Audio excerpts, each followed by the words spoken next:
Mes salutations à tous et à toutes.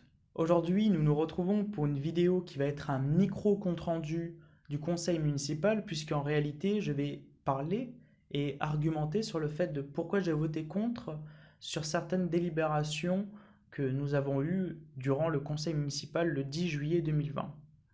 Alors, de manière très concrète, nous avons trois délibérations.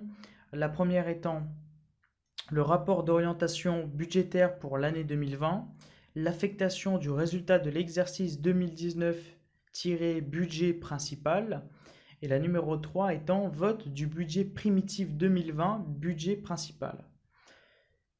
Alors, pour faire très simple, tout ce qui touche au budget, surtout quand on est dans l'opposition, ce qui est mon cas, je suis conseiller municipal dans l'opposition, il faut toujours voter contre, non seulement par précaution, mais aussi parce que ce n'est pas notre programme politique.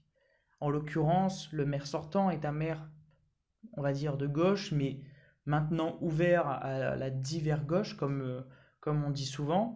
Et donc, par conséquent, je pense que nous avons beaucoup de points de désaccord, notamment sur certaines politiques, certaines catégories de choses à réaliser dans la ville. Et donc, par conséquent, je ne pense pas que ça soit concret de voter pour le budget. Surtout que c'est une politique qui va totalement en l'encontre de ce que je souhaite, puisque nous avons constaté plusieurs problèmes, notamment sur le plan de la sécurité, avec certains chiffres qui sont plutôt alarmants.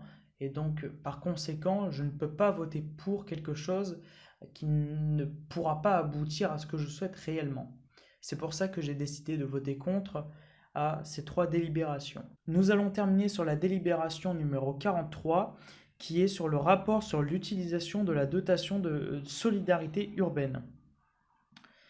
Donc, en l'occurrence, les villes de plus de 10 000 habitants peuvent prétendre à cette dotation si elles présentent des caractéristiques bien définies.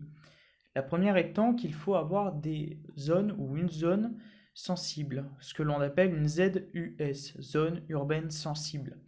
À Miramas, nous en avons plusieurs, donc avec des problématiques plus ou moins importantes évidemment dans ces quartiers, puisque nous ne sommes pas égalitaires sur tous les plans, dans tous les quartiers, puisque certains s'en sortiront toujours mieux que d'autres, même s'il faut essayer d'équilibrer le tout, ce qui est tout à fait normal.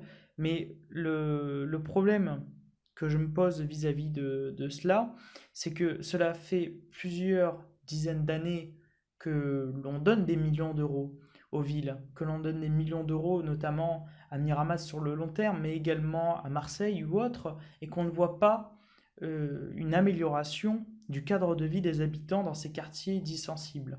Alors, je pense de manière très concrète que cela vient de plusieurs choses. Déjà parce que ça ne marche pas, parce que aussi les mentalités ont changé, que les dispositifs ne sont plus viables de nos jours, et il faut peut-être réadapter le système, réadapter la façon de sensibiliser les personnes ou de les réinsérer dans le monde du travail, sachant qu'il y a beaucoup de problèmes, puisque pour but cela permettrait en fait de permettre un meilleur cadre de vie des habitants, mais aussi de limiter la pauvreté, le problème étant que les gens ne se sentent pas concernés par cela. Et vous allez voir n'importe qui dans un quartier, vous lui demandez si vous savez ce que c'est une ZUS, il va vous répondre non, parce que ce n'est pas un programme viable. Ce n'est pas un dispositif qui va permettre réellement aux gens d'avoir un meilleur cadre de vie et de sortir les pauvres de la pauvreté. Certains ne comprendront pas pourquoi j'ai voté contre. Eh bien, je vais vous dire très simplement. Je pense qu'il faut aider les quartiers, mais pas qu'un type de quartier, c'est-à-dire les quartiers sensibles. Ce n'est pas eux qui ont besoin d'aide, ce sont tous les quartiers, ce sont tous les habitants qui ont besoin d'aide, qui ont besoin d'écoute, d'animation, de réinsertion professionnelle. Pour les plus jeunes qui sont démunis et qui ne savent pas quoi faire de leur vie. Et je pense que c'est ça réellement une politique viable et qui permet réellement d'apporter un nouveau cadre de vie aux citoyens.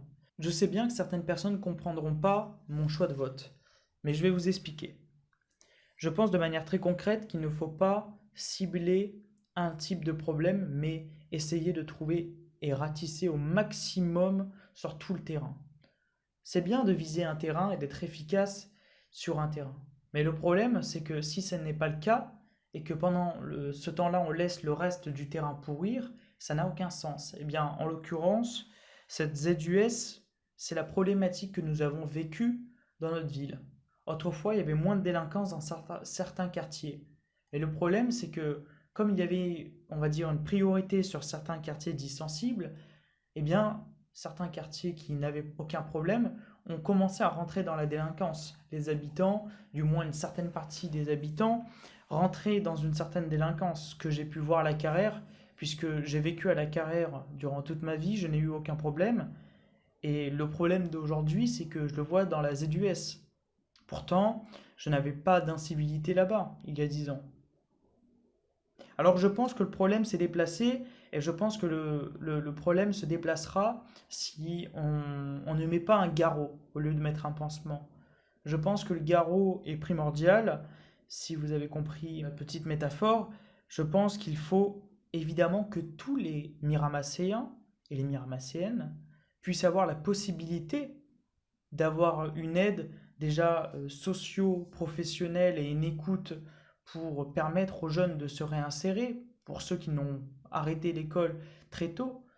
Je pense que c'est ça le véritable projet que devrait avoir en réalité le gouvernement, au lieu de choisir des quartiers sensibles et quelque part d'acheter une paix sociale. Je vous remercie de m'avoir écouté jusqu'à la fin de cette micro-allocution qui, en l'occurrence, permet de mettre en lumière ce que j'ai voté contre et en expliquant pourquoi, puisque le but quand même d'une opposition, c'est d'argumenter. Et c'est ce que je souhaite aussi argumenter auprès des Miramasséens et Miramasséennes. Donc voilà, je vous remercie très sincèrement de votre écoute et on se retrouve très prochainement pour des prochaines vidéos ou du prochain contenu sur les réseaux sociaux. Bonne soirée.